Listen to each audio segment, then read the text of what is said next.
L'Assemblée nationale a tenu ce mercredi 10 décembre 2025 une plénière consacrée à l'examen du rapport de la commission ECOFIN relatif au projet de loi des finances pour l'exercice 2026.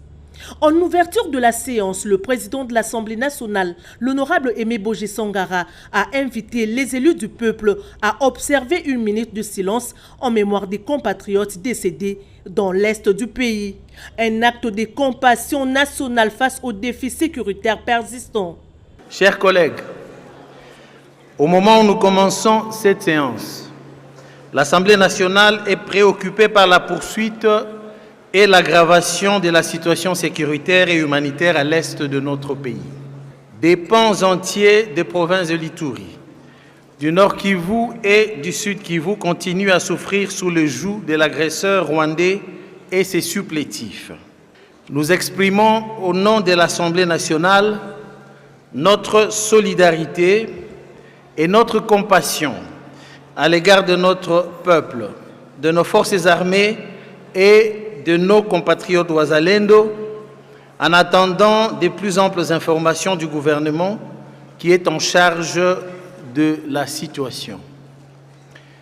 Je vous prie de vous lever pour observer un instant de recueillement en mémoire de nombreux compatriotes tués par ces agresseurs sans foi ni loi.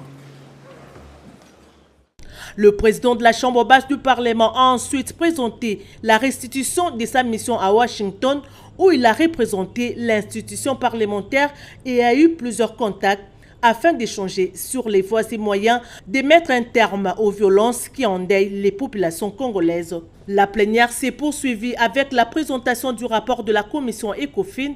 Après 12 jours de travaux, son président, l'honorable Guy Mafuta, a exposé les conclusions relatives au projet de loi des finances 2026, lequel prévoit un budget de 59 000 milliards de francs congolais, soit une augmentation de 17% par rapport à l'exercice précédent.